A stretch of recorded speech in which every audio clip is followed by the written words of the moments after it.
Salam sejahtera kepada semua penonton, tuan-tuan dan puan-puan yang dikasihi sekalian. Sebelum kita teruskan berita ini, sila pertimbangkan untuk tekan butang subscribe supaya anda tidak ketinggalan isu hangat yang berlaku di Malaysia maupun luar negara. Anda juga dibenarkan untuk kongsikan video ini agar semua orang mengetahui isu hangat ini. Baiklah, isu hangat hari ini ialah Timbalan Presiden PKR, Rafizi Ramli melihat bekas Perdana Menteri Najib Razak kini berlumba dengan masa.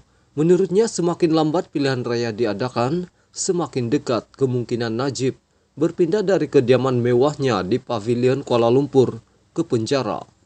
Justru kata Rafizi lagi, Najib menggesa pilihan raya umum diadakan segera agar dia dapat bebas melalui pengampunan diraja.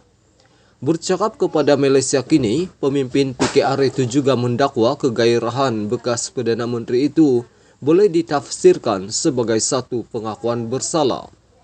Najib berharap pilihan raya lebih awal boleh menempatkan semula UMNO di Putrajaya dan parti itu akan mendesak pengampunan diraja sebelum rayuan terakhirnya.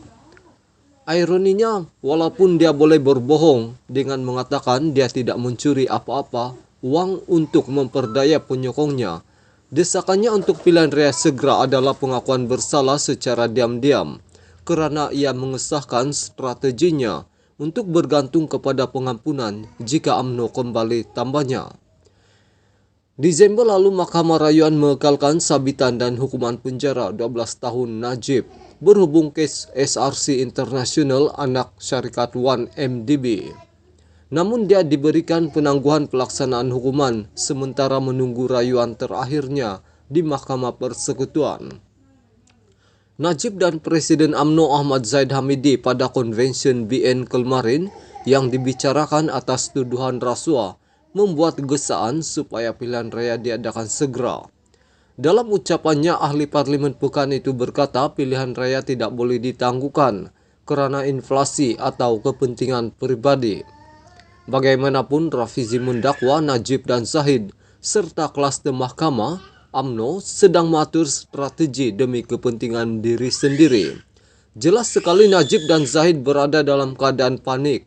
Mereka sanggup menimbulkan keretakan dan ketidakstabilan dalam UMNO semata-mata untuk mengelak daripada dipertanggungjawabkan atas perbuatan mereka semasa dalam kerajaan. Sudah menjadi rahasia umum bahawa kluster kabinet UMNO yang diketuai oleh Perdana Menteri menentang pilihan raya umum awal katanya. Katanya Najib dan Zahid juga sanggup mempertaruhkan pemilihan UMNO sejak parti itu dihukum pada masa lalu apabila ia menggesa pilihan raya di tengah-tengah kemelut harga barang yang melambung tinggi. Najib dan Zahid beranggapan orang ramai mudah tertipu dan tidak akan melihat bahawa mereka mendesak ini untuk menyelamatkan diri. Mereka lupa kejayaan pilihan raya negeri sebelum ini di Melaka dan Johor adalah kerana kelemahan Pakatan Harapan PH dan bukannya disebabkan peningkatan sokongan yang wujud kepada UMNO katanya. Rafizi mendakwa jika pilihan raya umum diadakan tahun ini dan PH boleh membetulkan naratifnya serta kembali memperjuangkan pembaharuan yang mampan, gabungan itu hanya memerlukan 5% pengundi atas pagar dan peningkatan jumlah keluar mengundi kira-kira 10% dalam kalangan penyokong terasnya untuk menang.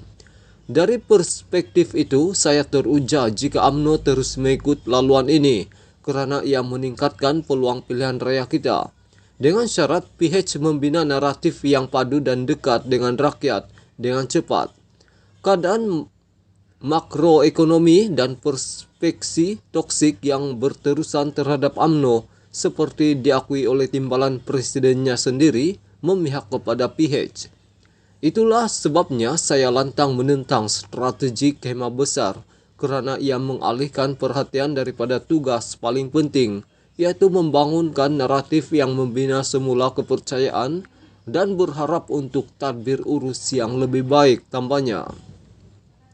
Rafizi berkata UMNO kalah dalam pilihan raya umum lalu kerana ia tidak menyentuh sentimen orang ramai di bawah. Mendesak pilihan raya awal menunjukkan ia masih tidak dapat mendekatkan diri dengan rakyat. Adalah menjadi kewajipan bagi PH untuk mengambil peluang ini untuk mendekati semula pengundi. Masa mungkin singkat, tetapi ia masih boleh dilakukan, tambahnya. Sekian isu hangat ini, jangan lupa tekan butang subscribe dan kita jumpa lagi.